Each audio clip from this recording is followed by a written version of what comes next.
No, certainly not.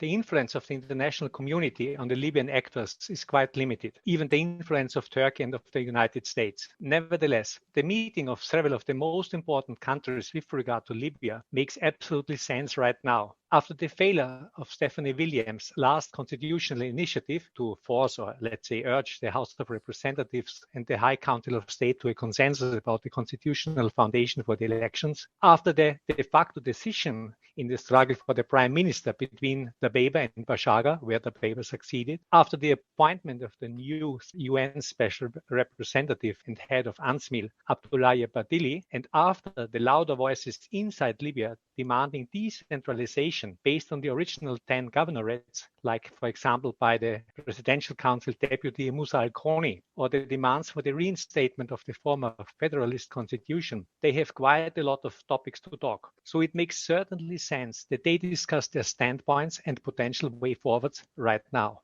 The Emir of Qatar, Sheikh Tamim bin Hamad Al Thani, met Sunday with Speaker of the Libyan House of Representatives Aqila Saleh, and they discussed the latest developments in Libya. The talks came 3 days after another meeting between the Qatari ruler and Abdulhamid Dabeiba, the Prime Minister of the Government of National Unity, where they discussed supporting international efforts to hold the elections. What do you make of that? Qatar has been an important actor in Libya since after the revolution, backing several Islamist groups, including the Muslim Brotherhood. This made Qatar naturally to a staunch support of the governments in Tripoli. On the other side, this led to quite strained relationships with Qatar and the House of Representatives, hailing in the east, as well as with most of the eastern part of Libya. After the rapprochement between Qatar and the other Gulf Cooperation Council states, economic interests, especially with regard to the hydrocarbon sector, become a driving element in Qatar's policy towards Libya. With the arrival of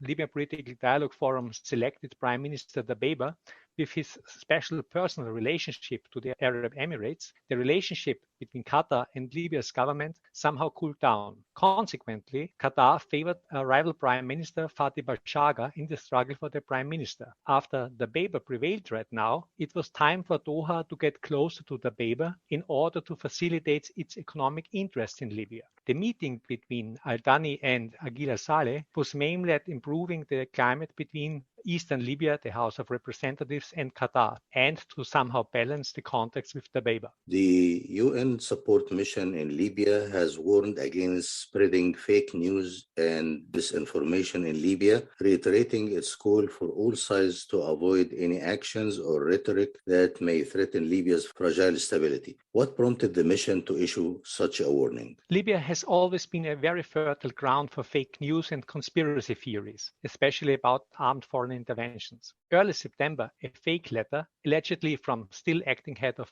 UNSMIL and UN mission coordinator Raizadon Zenenga, was spread along social media. In this fake letter, it's claimed that UNSMIL has an increasing problem with the Turks in Tripoli. Furthermore, concerns are raised about the plan of Prime Minister Dabeiba to withdraw all militias from Tripoli, which will not work anyway. Finally, the writer of the letter asked for the deployment of UN peacekeeping forces to replace militias like the Shamsurites, who are currently providing security for a part of UNSMIL. This fake letter, which has many formal mistakes, was probably written by someone close to one of the militias from Tripoli. Zenenga is so concerned that fake news and focused disinformation like this one will further undermine the credibility of UNSMIL, and this could eventually also lead to some renewed outbreak of hostilities in the area of Tripoli. So I would say the UN mission coordinator is probably very much right with his concerns.